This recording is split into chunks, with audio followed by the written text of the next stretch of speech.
When my own daughter looked me in the eye and said I should go find somewhere else to die because I was useless now, I didn't argue. I just packed my suitcase, the way a good, obedient mom does after a lifetime of swallowing her pride. 3 days later, I found myself sitting in a lawyer's office, learning that the man I'd called my husband, the man I'd trusted for decades, had been playing the longest, coldest game of chess imaginable. But here's the twist. Olivia, my precious daughter, was about to find out that pawns don't always stay pawns. Sometimes they turn into queens. Because what I'm about to share is how I went from being a homeless widow to a woman with every card in her hand. And trust me, sweetheart, this story's got more twists and turns than a pretzel factory. Just 2 months ago, I was still Linda Carter, the picture of a devoted wife after 43 years of marriage and the mother of one spectacularly ungrateful daughter. When Thomas, my husband, died at 68 from a sudden heart attack, I thought my whole world had collapsed. That's when Olivia swooped in, dressed head to toe in designer labels, circling my grief like a vulture that smelled weakness. She cooed at me, her voice a syrupy mix of pity and judgment. "Mom, you can't possibly manage this big house alone. The stairs, the upkeep, all those memories. It's not healthy." I should have recognized the calculation hiding behind that concern. But back then I didn't. Olivia had always been Thomas's golden child, his little princess who could do no wrong. When Olivia married that slick investment banker, Daniel, and started cranking out grandkids, Thomas couldn't get enough of them. He spoiled them rotten, and by extension, he spoiled her. Meanwhile, I was just the background character, the one who cooked the meals, scrubbed the floors, and made sure the whole show ran without a hitch. After Thomas's funeral, Olivia turned the pressure up. She'd invite Daniel over for family dinners, but really, it was an ambush. They'd slide real estate pamphlets across the table or wave glossy brochures for retirement communities under my nose. "Mom, these places are amazing," she'd gush. "You'd have people your own age, fun activities, zero responsibilities." What she didn't say was the part that really mattered. No inheritance to divide up, no mother around to complicate her life. And then came the final blow. Last Friday, I'd been rattling around that house, which Olivia had suddenly started calling our house, for 6 weeks since Thomas's death. I still couldn't bring myself to pack up our bedroom, so I'd been sleeping in the guest room like a visitor in my own home. That's when Olivia showed up without warning. She had Daniel in tow and 2 oversized suitcases rolling behind them. "Mom, we've made a decision," she announced, like a queen issuing a decree. "Daniel just got a big promotion, and we need to move into town immediately. This house is perfect for us."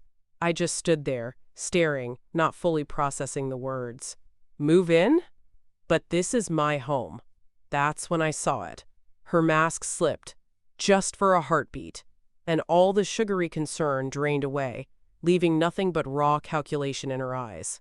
"Actually, Mom," she said, her tone icy, "according to Dad's will, I inherited everything. The house, the investments, all of it," Olivia said, like she was reading from a script. "I've been letting you stay here out of kindness, but it's time for you to find your own place." Her words hit me like an actual punch. I blinked at her. "Olivia, surely there's been some mistake." "No mistake," she shot back without hesitation. "Dad knew I'd take better care of his legacy than you ever could. You never understood money or investments. You were just the wife.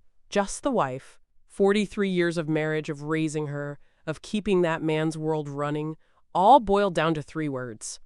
And then she drove the knife in deeper. Find somewhere else to die. You're useless now." I packed in a daze. 43 years of my life compressed into 2 suitcases and a little box of photos. Olivia leaned against the doorway while I worked, glancing at her watch like I was making her late for something important. "There's a nice senior complex on Maple Street," she offered, her voice as chipper as if she were recommending a new cafe. "Very affordable. I'm sure they have openings." Affordable. My daughter was inheriting $33 million, and she was pointing me toward what was basically a welfare facility for the elderly. Daniel carried my bags out to their BMW, moving with the brisk efficiency of a man hauling out trash. "Linda, you'll love having your independence again," he said, eyes fixed somewhere over my shoulder, like he couldn't quite bring himself to look at me. "No more worrying about house maintenance or property taxes," Olivia said, her tone light, like she was doing me a favor. What she really meant was, no more home. As Daniel drove, I stared out the window and watched my house, Thomas's house, now Olivia's house, shrink in the rearview mirror until it vanished. The irony wasn't lost on me. I'd poured 40 years into making that place a home, hosting Olivia's birthday parties, nursing Thomas through his illness, tending to every single detail he cared about. And now here I was, being carted off to a budget motel like an unwanted guest who'd overstayed her welcome. The Sunset Inn was exactly the kind of place you'd picture at $59 a night. Thin walls that carried every sound, towels so flimsy they might as well be paper, and a carpet that had survived more decades than I cared to count. Olivia pressed $200 into my hand like she was tipping a hotel maid. "This should cover you for a few days while you get settled," she said breezily. "I'll have Daniel transfer some money into your account once we sort through Dad's paperwork. Some money. From my own inheritance." When they left, I sat down on the sagging mattress and just stared at the faded wallpaper, trying to process what had happened. In less than 2 hours, I'd gone from grieving widow to homeless senior citizen. The very woman I had raised, loved, and sacrificed for had tossed me aside like an expired prescription. But sitting there in that bleak little motel room, something kept tugging at me. Thomas had always been meticulous with his affairs, almost obsessive when it came to documents and details. Years ago, he'd even sat me down with the will, walking me through every line, making sure I understood his wishes. And I was certain, absolutely certain, this was not what it said. Thomas could be a lot of things, old-fashioned, stubborn, and more than a little patronizing whenever money came up. But cruel? No, that wasn't him. This was the man who held my hand through my mother's death, who showed up with flowers every single anniversary. He wasn't the kind of man who'd leave me with nothing. The very next morning, I logged onto the motel's shaky Wi-Fi and searched for Thomas's attorney, Caleb Whitmore. He was the same lawyer who'd handled our house purchase, Thomas's business deals, everything important over the years. His office was downtown, 25 minutes away by bus, which cost me more of my dwindling cash than I wanted to spend, but it felt like a lifeline. Caleb Whitmore looked exactly as I remembered him, a distinguished man in his 70s with kind eyes peering out from behind wire-rimmed glasses. When his secretary announced that Mrs. Carter was here about her husband's estate, he looked up, genuinely surprised. "Linda, my dear," he said warmly, "I was wondering when you'd come in." "I tried calling your house several times," Mr. Whitmore said, adjusting his glasses. "But Olivia told me you were traveling." Traveling. That was the story my daughter had fed him. "Mr. Whitmore," I said carefully, trying to keep my voice steady, "I need to ask you about Thomas's will." He frowned, puzzled. "Of course. Didn't Olivia provide you with your copy?" I gave her the original and several duplicates after the reading. My stomach sank. "The reading?" He blinked.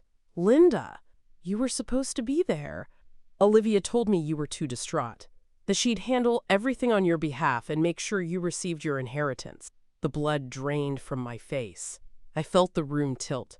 "Mr. Whitmore, I was never told about any reading. Olivia told me she inherited everything." His expression shifted in an instant, from confusion to sharp alarm. He reached across his desk for a thick file folder, his movements suddenly brisk and urgent. "Linda," he said firmly, "that's impossible. Your husband's will is very specific about your inheritance." He slid a document across the polished wood. I recognized Thomas's precise handwriting, his neat signature at the bottom, witnessed and notarized. But as Caleb began to read the words aloud, the truth came crashing down on me. Olivia had lied about everything. I, Thomas Allen Carter, being of sound mind and body. Caleb's voice was steady as he read from the will. "Do hereby bequeath to my beloved wife, Linda May Carter, the following. Our primary residence at 847 Oakwood Drive, including all furnishings and personal effects. Additionally, I leave her 70% of all financial assets, investments, and accounts, totaling approximately $20 million. My head started to spin. $23 million. The house. 70% of everything.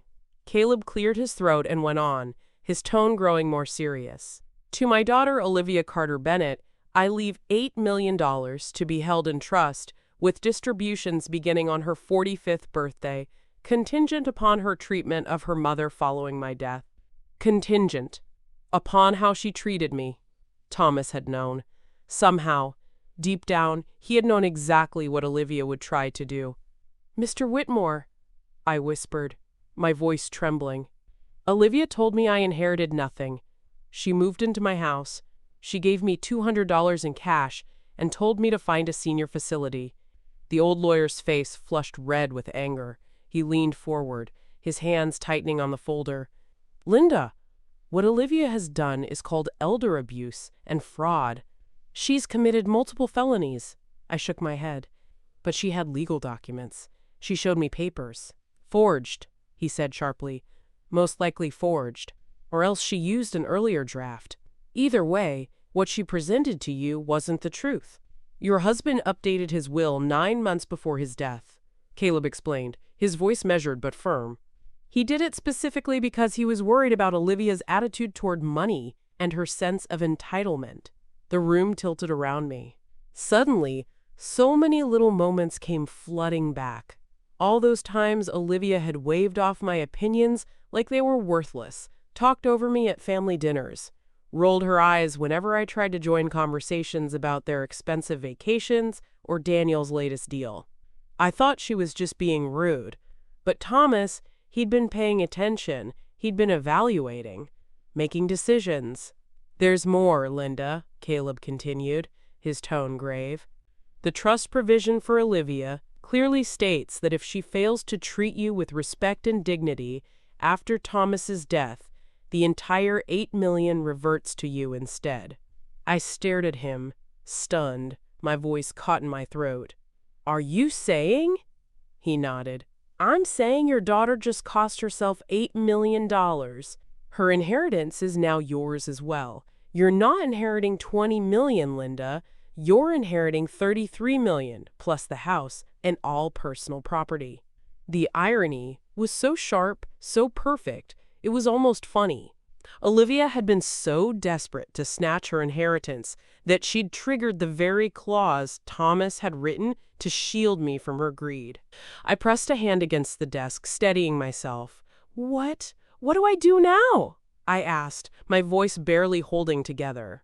Caleb smiled then, and for the first time since Thomas's death, I felt genuine warmth directed at me. "Now, my dear," he said gently, "we call the police about the fraud, and then we call Olivia and let her know she's about to get the shock of her life." Detective Elena Morales, a sharp-eyed woman with a clipped tone, flipped through the so-called will Olivia had waved in my face. "The forged documents are quite sophisticated," she said flatly, holding the pages up to the light. "This wasn't some spur-of-the-moment stunt," Detective Morales said, tapping the forged will with her pen. "Someone planned this carefully." "You think Olivia had help?" I asked, my stomach tightening. "Almost certainly. Forgeries this polished don't come from thin air. It takes specific knowledge and connections. We'll need to see if Daniel or someone in his financial circle played a role." Within 2 hours, the dominoes started to fall. Every account was frozen. Olivia's shiny new credit cards, the ones linked to what she thought were her inheritance accounts, came back declined. The utilities she'd already switched into her name? Suspended, pending ownership verification. At exactly 4:15 p.m., my phone lit up. Olivia. "Mom, where are you?" Her voice was tight, almost panicked. "There's some kind of mix-up with the bank. They're saying Daddy's assets are frozen." I took a slow breath. "Hello, Olivia. I'm sitting in Caleb Whitmore's office. You remember him? Daddy's attorney. The one who read the real will to an empty room while you told him I was traveling." There was silence on the line, thick and heavy. Then, "Mom, I don't know what you think you discovered, but I cut her off. I discovered that you're a liar. And a thief. And, sweetheart, I also discovered that your father was much smarter than either of us realized. Her voice cracked. You don't understand. I was protecting you, Olivia insisted, her tone all faux patience. Managing all that money is complicated. You've never had to deal with investments. I understand perfectly. I cut in, my voice steady and cold. You forged legal documents, committed fraud, and threw your 67-year-old mother out of her own house because you thought I was too stupid to notice. Her voice sharpened, cracking under pressure. Mom, you're confused. The grief has been overwhelming, and someone is obviously taking advantage of your emotional state. The audacity took my breath away.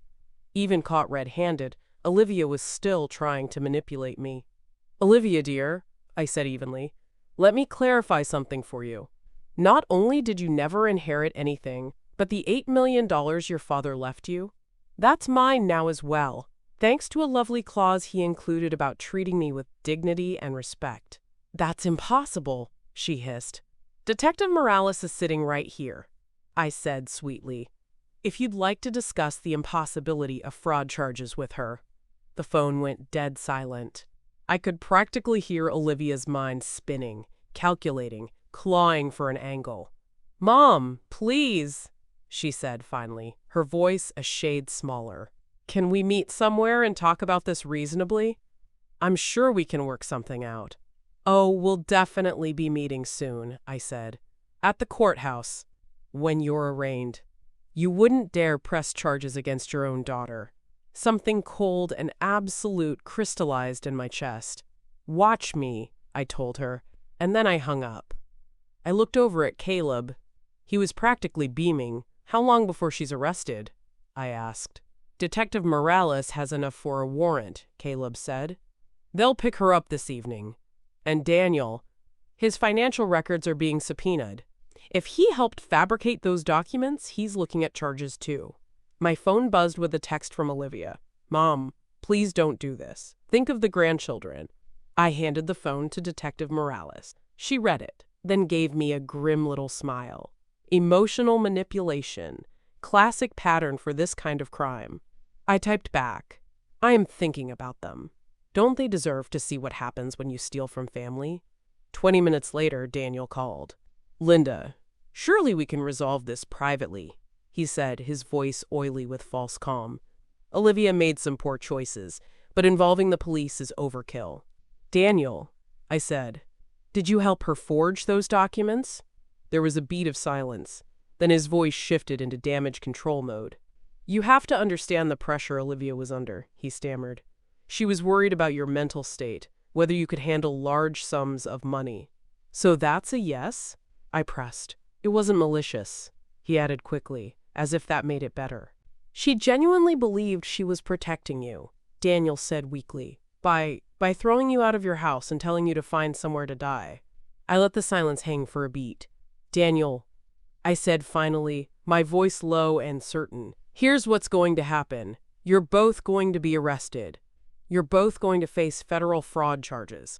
And I'm going to be sitting in my house, watching it all unfold. Linda, please be reasonable, he pleaded. I almost laughed. I was reasonable for 43 years. It didn't work out very well for me. At 9 o'clock that evening, the police arrested Olivia at Leonard, the upscale restaurant, where she was apparently celebrating her inheritance with Daniel and another couple. According to Detective Morales, she screamed about false arrest and demanded to call her lawyer, who, as it turned out, was just Daniel's golf buddy with zero experience in criminal law. Daniel didn't get to enjoy his dinner either. He was arrested at his office the following morning after a forensic accountant traced the forged documents to a printing company his firm used to pump out fraudulent investment prospectuses. Apparently, my charming son-in-law had quite the criminal resume, one Olivia either didn't know about or chose to ignore. That night, for the first time since Thomas's death, I walked back into my house and closed the door behind me. I went upstairs, opened the door to the master bedroom, and slept there, in my bed, in my home, for the first time in 43 years. Olivia had already moved her things into the house, scattering Thomas's careful order with her chaos of designer clothes and overpriced cosmetics. I packed it all into garbage bags and set them on the porch. She could pick them up when she made bail. The house felt different now, not just because Thomas was gone, but because, for the first time, I was seeing it as mine. For decades, I'd treated it like Thomas's sanctuary, built around his taste, his needs, his vision of how we were supposed to live. Looking around with clear eyes, I realized just how little of me had ever been in these rooms. That was about to change. Around noon, Caleb called with updates. Olivia's bail is set at $50,000, he said. But since all her accounts are frozen, she'll need to find someone else to cover it. And Daniel? I asked. $200,000, Caleb replied, a smile in his voice. Apparently the judge wasn't impressed with his history of financial crimes. Did you know your son-in-law has been under investigation for securities fraud? I blinked. No, I didn't know. Then again, I'd been excluded from almost every financial discussion in the family. And maybe that was their biggest mistake. Olivia and Daniel had always spoken down to me whenever money came up, breaking things into baby talk like I couldn't possibly grasp the basics. What they didn't realize was that I understood more than they ever gave me credit for. And now, they were about to find out just how much. Caleb, I said, leaning forward, I want to make some changes to the house. Olivia already had contractors lined up for renovations. I'd like to move forward with some of those plans, but with my own vision. He smiled. Excellent idea. It's your home now, Linda. Do whatever makes you happy. And I knew exactly what would make me happy. Undoing every single assumption Olivia had made about my inheritance. She wanted to gut the kitchen. I'd restore it. She planned to rip out the hardwood floors. I'd preserve them. She had dreams of turning Thomas's study into a wine cellar. I was going to transform it into an art studio. And that so-called wine cellar? It was about to become a library. That's when my phone rang. Unknown number. Mrs. Carter? This is Janet Reynolds from Channel 7 News. We understand you're the victim in a significant elder fraud case involving your daughter.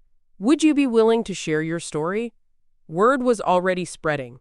In a city this size, the arrest of a well-known investment banker and his wife for defrauding his elderly mother-in-law was front-page material. Miss Reynolds, I said evenly, I appreciate your interest, but I'm not ready to make public statements. I understand this must be difficult, Janet Reynolds said, her voice gentle but firm. But your story could help other seniors recognize the warning signs of family financial abuse. She had a point. How many other women my age were being manipulated by their own adult children, treated like inconvenient obstacles between them and an inheritance? If I decided to tell my story, I asked, would I have control over how it's presented? Absolutely, she assured me. We could arrange a sit-down interview where you'd have approval over the final edit. I pictured Olivia in a jail cell somewhere, probably still convinced this was all a misunderstanding she could charm her way out of. Miss Reynolds, I said at last, let me get back to you. I might have quite a story to tell. After hanging up, I poured myself a glass of the expensive wine Daniel had sent us for Christmas. Wine I was apparently now drinking in my own house, bought with my own money, while deciding whether or not to publicly humiliate my daughter on television. Life, it seemed, had taken an interesting turn. At exactly 7 a.m., the doorbell rang. Through the window, I saw Olivia on my front porch, wearing yesterday's clothes and looking like she'd aged 5 years overnight. She'd made bail somehow. I opened the door, but I didn't invite her in. Mom, please, Olivia said, her voice trembling. We need to talk. We talked yesterday, I replied evenly. You told me to find somewhere to die. I found somewhere to live instead. Her eyes were red-rimmed now, mascara smudged, her usual flawless composure cracked wide open. I made mistakes, terrible mistakes, but I'm still your daughter. Are you? I asked softly. Because daughters don't usually forge legal documents to steal their mother's inheritance. I wasn't stealing. I was. She stopped, groping for words that wouldn't sound criminal, but there weren't any. You were what, Olivia? I prompted. I was trying to protect you from making poor financial decisions, she said, at last, clinging to the excuse. You've never managed large amounts of money. Even now, even after an arrest for fraud, she couldn't admit the truth. In her mind, she was still the victim, the misunderstood one, weighed down by my unreasonable expectations. Olivia, I said quietly, let me tell you something your father told me 6 months before he died. He said he was worried about your sense of entitlement, your attitude toward money, and how you treated people you considered beneath you. Her face went pale. Daddy never said that. He did, I said. He told me you reminded him of his sister Eleanor. Beautiful, charming, and completely incapable of thinking about anyone but yourself. He told me he was changing the will because he was afraid of what you'd do to me if you ever got control, I added, my voice low. That's a lie, Olivia snapped, but her voice wavered. I slipped my phone out of my pocket. Actually, it's not. Your father recorded a video message. He wanted it played if you ever contested the will or if you treated me poorly after his death. Olivia froze. She stared at the phone like it might bite her. He knew, sweetheart, I said, my tone cutting through the morning stillness. He knew exactly who you were beneath all that polish and charm. The only thing he didn't predict was just how far you'd go. Her lips trembled. Play it, she whispered. I tapped the screen. And then Thomas's voice filled the air, steady, deliberate, and utterly devastating. If you're hearing this, Olivia, it means my fears about your character were justified. I wanted to believe I was wrong. I wanted to believe my daughter had more integrity than I suspected. But if Linda is showing you this, it means you've proven me right in the worst possible way. Olivia crumpled onto the porch steps, her shoulders sagging as the words washed over her. I spent 43 years watching your mother sacrifice her dreams, her ambitions, her independence, just to care for our family. He worked part-time jobs just to help cover your college while I built my business, Thomas's voice went on. She postponed her own education, walked away from career opportunities, and poured every ounce of herself into being the wife and mother she thought we needed. The recording kept playing for another 3 minutes, every word deliberate, every sentence a scalpel slicing through Olivia's justifications and self-deceptions. By the time you hear this, Thomas's voice concluded, you will have learned that mistreating your mother has cost you everything. I hope it was worth it. When the screen went dark, the silence was deafening. Olivia wasn't crying, the practiced, pretty tears she'd used all her life to manipulate people. These were raw, ugly sobs that shook her whole body. He hated me, she choked. No, Olivia, I said firmly. He loved you enough to hope you'd prove him wrong, but you chose to prove him right. She lifted her face, mascara streaking down her cheeks. What happens now? Now, I said, my voice calm but final. You face the consequences of your choices. The fraud charges, the investigation, the public humiliation when this story hits the news. Her breath hitched. The news? Yes. Channel 7 already asked for an interview about elder financial abuse. I'm thinking of saying yes. Olivia's face crumpled completely, the last of her composure collapsing under the weight of reality. Mom, please, she pleaded, her voice cracking. Think about what this will do to the grandchildren, to Daniel's career, to our whole family. I am thinking about it, I said evenly. I'm thinking about how you didn't consider any of those things when you decided to commit multiple felonies. She stood slowly, her shoulders slumped, looking older and more defeated than I had ever seen her. I know you won't believe this, but I never meant for it to go this far. Her voice broke. I wanted the money. I wanted the security, the status. I wanted to never have to worry about anything again. And for the first time since this nightmare began, Olivia was telling the truth. I believe you, sweetheart, I said softly, But wanting something doesn't justify destroying people to get it. She nodded, the tears still spilling. What can I do to fix this? You can start, I told her, by admitting what you did was wrong. Not misguided, not protective, not complicated. Wrong. It was completely, unforgivably wrong. And then you can face the consequences with some shred of dignity instead of trying to manipulate your way out of them. Olivia held my gaze for a long moment. And for the first time, I saw something shift. Maybe she finally realized I wasn't the pushover mother she'd always counted on. She was staring at the woman who had just outmaneuvered her completely. I deserved this, didn't I? She whispered. Yes, I said without hesitation. You absolutely did. 3 days later, another visitor appeared at my door, Daniel's mother. Eleanor Bennett was exactly what I'd pictured. Perfectly coiffed hair, dripping in jewelry, and radiating the kind of entitlement that only comes from 3 generations of inherited wealth. Linda, she said smoothly, we need to discuss this situation rationally. I let her in, more out of curiosity than courtesy. I wanted to hear the version of reality the Bennett family had spun to explain away their son's felony charges. She perched on my living room sofa like a queen bestowing me an audience. Daniel made some poor choices, obviously, she began. But prosecuting him seems rather vindictive, don't you think? Vindictive?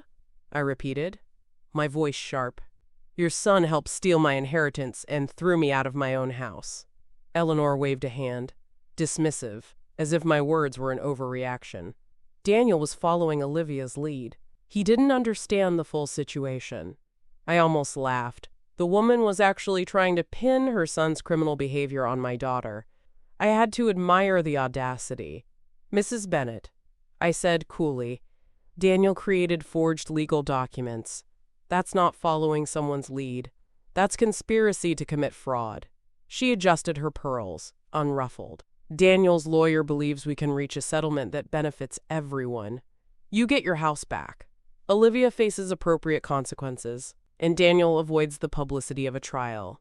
Eleanor finished smoothly, like she was suggesting a polite compromise at a dinner party. Appropriate consequences? I repeated, my voice cold, as if my daughter's crimes were just a minor etiquette violation. What kind of settlement are we talking about? I asked, though I already suspected the answer. Eleanor's smile widened, certain she had found her opening. Daniel's family is prepared to compensate you for your inconvenience. Let's say $2 million, in exchange for dropping the charges against him. $2 million. To forgive the man who would help steal $33 million from me. Mrs. Bennett, I said slowly, your son participated in a scheme that cost me everything I owned. And you think $2 million makes us even? Her chin lifted. Linda, be realistic. Daniel has a career, children. A reputation to maintain. Sending him to prison serves no one. It serves justice, I said flatly. For the first time, a crack appeared in her polished veneer. Justice? She snapped. You're destroying multiple families over money you'd never have known how to manage anyway. And there it was. The same condescension that had poisoned Olivia, the same dismissive attitude that had defined how their world saw me. To them, I'd always been the help who'd forgotten her place. Mrs. Bennett, I said, standing, I think we're done here. Linda, please reconsider. $5 million. Final offer. $5 million. A staggering amount. But this wasn't about money anymore. It was about principle. And that was not negotiable. My answer is no. Eleanor rose gracefully, her composure snapping back into place like armor. Very well, but you should know that Daniel's legal team has uncovered some interesting information about your husband's business practices. It would be unfortunate if that became public during the trial. The threat was crystal clear, but instead of fear, all I felt was curiosity. What kind of information, I asked. The kind, she said smoothly, that might make you reconsider who the real criminal in this situation was. After she left, I picked up the phone and called Caleb immediately. Linda, he said after I explained, whatever they think they've dug up, it doesn't change the facts of Olivia and Daniel's crimes. But could it affect the case? I pressed. Potentially, he admitted. If they can muddy the waters, cast enough doubt about Thomas's character or his business practices, it might sway a jury. I sat in silence for a long moment, thinking about Thomas, about our 43 years together, about all the things a wife doesn't always see in her husband's professional life. "Caleb," I said finally, my voice steady, "I want to know everything about Thomas's business. Every deal, every partnership, every potential irregularity." "Linda," he cautioned, "are you sure? Sometimes the past is better left alone." I straightened in my chair. "The Bennett family is threatening to drag Thomas's memory through the mud to protect their criminal son. I'd rather face the truth first than let them weaponize it against me." That evening, I sat down in Thomas's study, my study now, and began going through his files one by one. He had been meticulously organized. Every document was dated, labeled, and neatly filed. But the deeper I went into his business records, the more things started to feel off.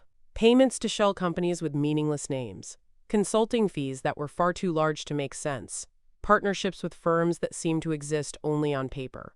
By midnight, I had stumbled onto something that cracked open everything I thought I knew about my husband. The private investigator Caleb recommended was Carolyn Chen, a sharp-eyed woman with the kind of presence that made you instantly trust she'd get to the bottom of things. She specialized in financial crimes, and within an hour of stepping into Thomas's study, she had her gloves on and a digital camera in hand, combing through his files like a surgeon. For 6 straight hours, she pored over every folder, every receipt, every contract I laid out for her. The deeper she dug, the grimmer her expression became. Finally, she closed one file, slid it across the desk toward me, and spoke. "Mrs. Carter, I'm afraid your husband was running a sophisticated money laundering operation through his consulting firm." Her words landed like a punch to the chest. "That's impossible," I whispered.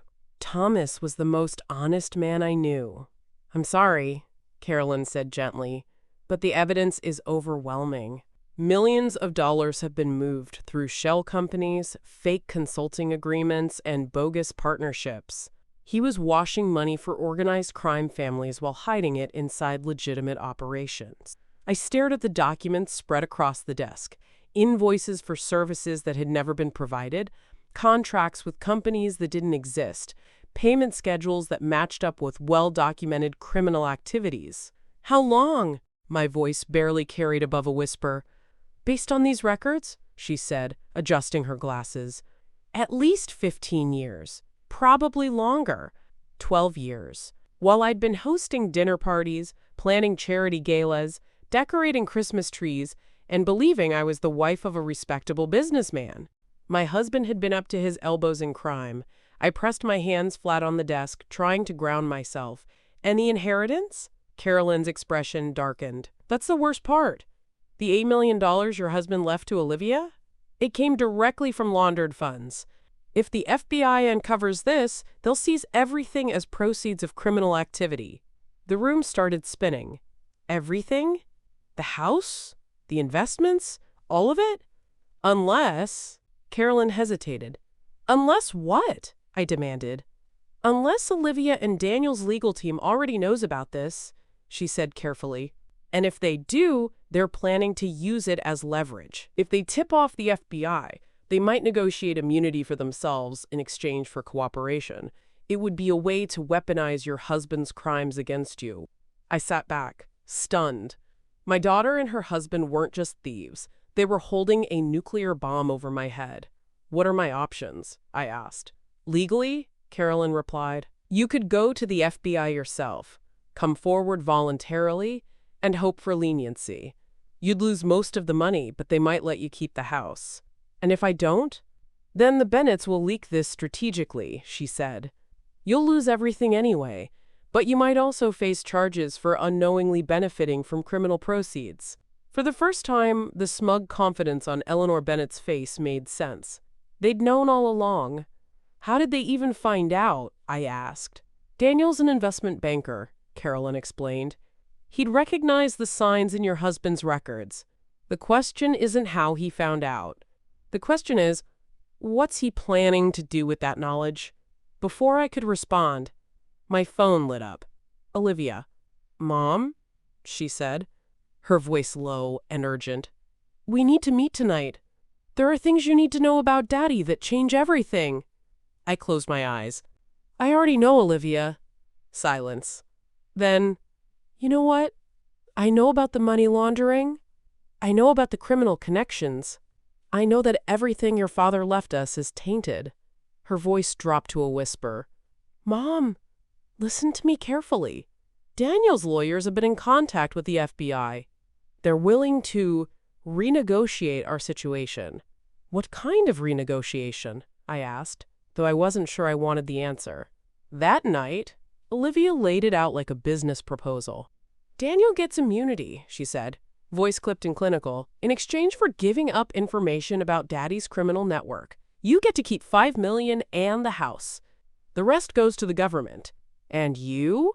I asked. The fraud charges disappear, she replied. We all walk away from this mess. It sounded brilliant, cold, efficient, and cruel, in a way only a planner could love. Olivia had taken my moral victory and turned it into leverage for her own survival. Olivia, I said slowly, you're asking me to help you profit from your crimes by exploiting your father's crimes. I'm asking you to be practical, she shot back. The alternative is losing everything and possibly facing charges yourself. I looked around Thomas's study, the heavy furniture, the rare books, the art, and for the first time saw them as evidence, not heirlooms. All of it might be traced to dirty money. I need time to think, I told her. Mom, the FBI meeting is tomorrow morning, Olivia said. Daniel's lawyer needs an answer tonight. When the call ended, the house felt like the inside of a clock, all the gears suddenly visible. I sat in the dim study, surrounded by the artifacts of a life I no longer fully recognized. 43 years beside a man I thought I knew, a daughter who'd inherited more than money. She'd inherited his knack for deception. I picked up the phone and called Carolyn Chen. Carolyn, I said, how fast can you get me a meeting with the FBI? I have information they should hear, and I think they'll be very interested. She answered with the calm confidence that made me trust her. Give me the day. I'll make the introductions. By the next morning, I was sitting in Caleb Whitmore's conference room across from FBI agent Sarah Martinez. She was exactly what you'd picture for the job. Unflashy, utterly focused, and not impressed by status or pleading. Mrs. Carter, she said, setting a recorder on the table, by coming forward voluntarily, you understand you may be admitting to having benefited from proceeds of a crime. I understand, I replied. But I'd rather tell you the truth than let my daughter and son-in-law manipulate this. They're trying to bargain their way out of accountability by using my husband's crimes as a weapon. I told them everything I'd learned, the shell companies, the suspicious payments, the forged will, and the Bennett's settlement offer that looked suspiciously like extortion. Agent Martinez listened, then leaned forward. They intend to trade information about your husband's operation for immunity for themselves. If we let them control the narrative, they could walk and you'd be left exposed. Are you willing to cooperate with us to prevent that? Anger had sharpened into clarity inside me. Yes, I want them held accountable. And I want the truth about my husband on the table before anyone else can weaponize it. She studied me for a beat, then nodded. Would you be willing to wear a recording device? We can set up a controlled meeting where they think they're negotiating, and we'll record any admissions. 3 hours later, Carolyn fit me with a tiny wire. I sat on the sofa in the living room, the recorder taped to my chest, waiting for Olivia and Daniel to arrive for what they believed would be their best shot at a clean exit. They knocked precisely at 8 p.m., both dressed like they were going out to dinner. Daniel carried a briefcase that looked too sleek for what it actually held. Mom, you look good, Olivia said, kissing my cheek with that practiced intimacy that had always made me uneasy. I feel better, I answered. Clarity will do that. Daniel opened his briefcase and pushed forward the glossy stack of papers. Immunity outlines, terms, the kind of legalese people hide behind. Mrs. Carter, he said smoothly, our lawyers have structured this very favorably for you. You keep the house, $5 million in clean assets, and complete immunity from any charges related to Thomas's activities. Clean assets, I repeated. That's an interesting phrase. Olivia shot him a look, then turned to me. This is the practical solution. You get security and peace. We all move on. Daniel, I said calmly, help me understand something. When did you first know about Thomas's activities? When you married Olivia, or later, while planning to take my inheritance? They exchanged a look. That small shift, the micro-expression that said more than any answer could, was the opening I'd been waiting for. Before either of them could salvage the moment, the front door opened, and Agent Martinez and two other agents stepped in. The room tightened with the sound of shoes and authority. The briefcase was confiscated on the spot. Phones were taken. The smile left Daniel's face. Olivia Carter Bennett, Daniel Bennett. Agent Martinez announced, her voice steady. You are under arrest for conspiracy to commit wire fraud, elder abuse, and attempted extortion of a federal witness. Olivia spun toward me, betrayal and panic twisting her features. Mom, how could you do this to your own family? The same way you could forge legal documents and steal my inheritance, I said, my voice steady, except my way is legal. As the agents snapped cuffs onto their wrists, Daniel tried one last gambit, a warning about dangerous people connected to Thomas's business. Agent Martinez paused, then fixed him with a cold professional stare. Mr. Bennett, she said, are you threatening a federal witness? His protest died on his lips. It didn't save him.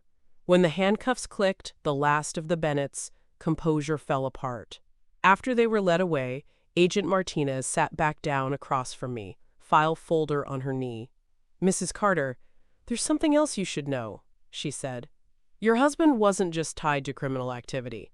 He was providing information to the Bureau for years, long-term, deep cover work. My chest went hollow, and for a moment I didn't know whether to be terrified or relieved. The pieces were moving into place, and the future, dangerous, uncertain, and wholly mine to shape, was coming fast. The silence in the room was heavy, the kind that follows shock and betrayal. Agent Martinez placed the thick file folder on my coffee table and folded her hands. Mrs. Carter, she said carefully, your husband wasn't just laundering money for the Torino crime family, he was one of our most valuable informants. I blinked. Sure, I'd misheard. Informant? She nodded. For 15 years, Thomas Carter provided us with intelligence. He appeared to facilitate laundering, but in reality, he was feeding the FBI details about multiple crime families. His cooperation directly led to 47 arrests and over $230 million in assets seized. The words tilted my world sideways. Thomas, the man I'd thought was hiding corruption, had been undercover for more than a decade. But the money, I whispered. The accounts, the inheritance. The money was real, she admitted. And yes, it came through laundering. But the Bureau allowed him to keep a percentage as compensation and to maintain cover. Everything he left you was earned under legitimate federal cooperation agreement. That means the $33 million is legally yours. I sat back, dizzy. For weeks, I believed my entire world rested on stolen money, tainted funds that could be ripped from me at any second. Now, to hear it was not only safe but legitimate was almost too much to take in. Why didn't anyone tell me? My voice cracked. Because the operation was still active when he died, Martinez explained. We couldn't risk compromising years of work, and frankly, we weren't sure how much you knew. Ironically, Olivia and Daniel's scheme helped us confirm your innocence. I almost laughed. My daughter and son-in-law had tried to blackmail me with evidence that would have cleared Thomas's name, and in the process had secured mine. They didn't know he was an informant? I asked. She shook her head. They suspected crime, but not cooperation. They thought they could trade information for leverage, but what they had was incomplete. The irony was sharp as glass. Olivia had tried to rob me twice, once with fraud and once with blackmail. Both times, she'd triggered her own destruction. I looked around my living room, the same space where I'd been humiliated, cast out, made to feel useless. Now it was the site of my resurrection. What happens now? I asked. Now, Agent Martinez said, You get your inheritance. Your daughter and son-in-law face federal charges. And you decide what kind of life you want to build. As for the Torino family, they'll be too busy dealing with indictments. We're executing search warrants across 3 states tomorrow morning. The weight lifted from my chest. For the first time in months, I felt the ground beneath me was steady. But another thought stirred, sharp, unsettling. For decades, I'd lived in Thomas's shadow, the dutiful wife, the overlooked mother. And now, in the ruins of everyone else's schemes, the question loomed like a sunrise. What kind of life would I build for myself? 9 months later, I stood in the kitchen of my renovated house, pouring coffee for 2. Morning sunlight streamed through brand new windows that actually opened properly and caught on countertops. I had chosen myself for the first time in 43 years. Good morning, Linda. Dr. Sarah Chen, Carolyn's sister and now my financial advisor, stepped into the doorway carrying a thick folder of investment reports. Good morning, Sarah. Ready for our quarterly review? The past half year had been a whirlwind.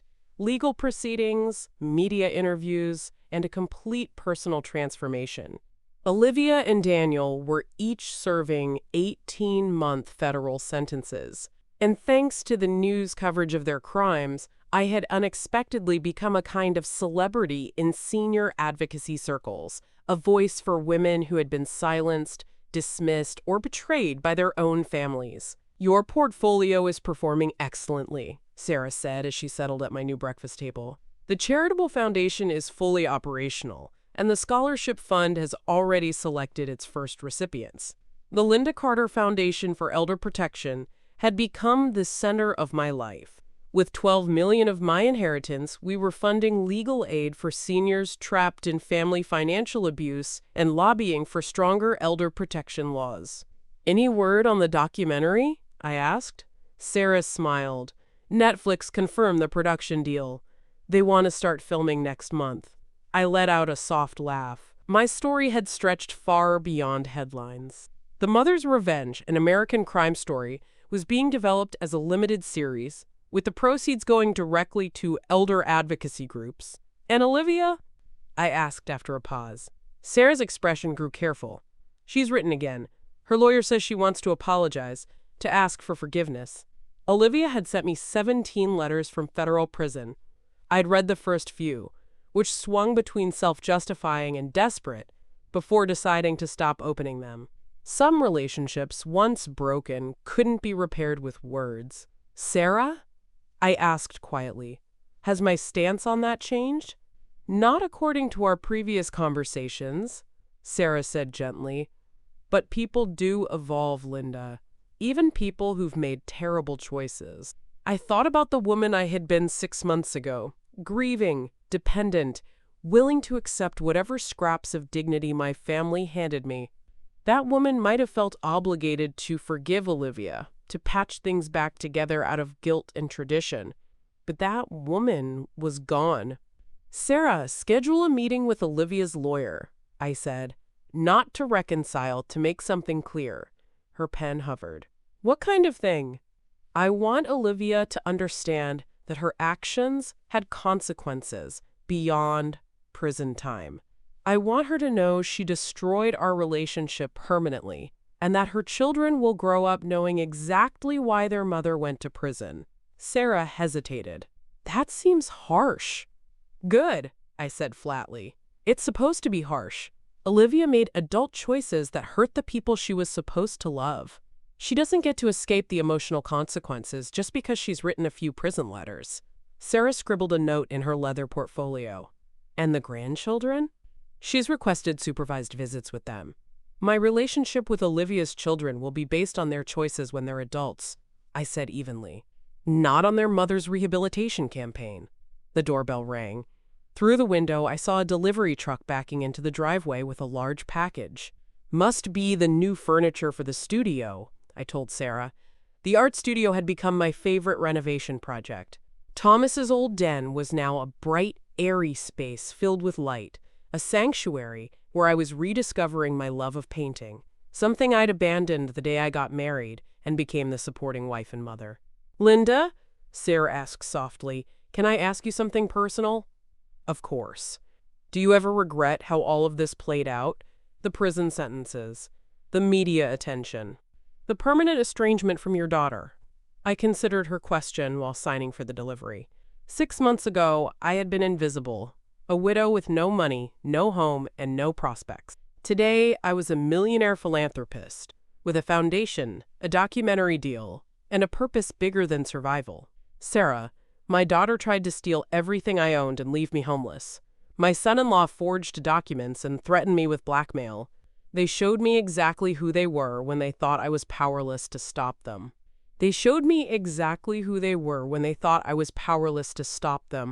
I said quietly. But they're still family, Sarah offered gently. I shook my head. No, there's still DNA. Family are the people who protect you when you're vulnerable, not the ones who exploit your vulnerability for profit. Sarah closed her portfolio, satisfied with my response. Besides, I added, look at what I became when I stopped letting them define my worth. After Sarah left, I walked through my house. My house now, decorated by my taste, organized around my priorities. In the art studio, I uncovered my latest painting, a self-portrait of a woman standing in bright sunlight, her face turned unapologetically toward the future.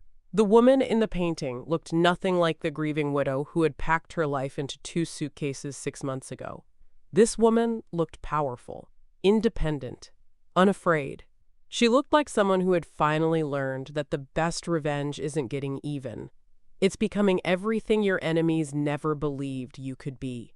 Outside, the sun was setting behind trees I had planted myself, in soil that belonged to me, on property I had defended through intelligence and courage, not inheritance or marriage.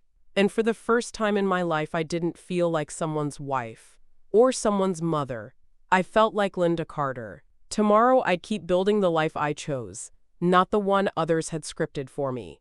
And if Olivia ever wanted a place in that future, she'd need to bring more than prison letters and hollow apologies. She'd need to bring a transformation as complete and as hard-won as my own.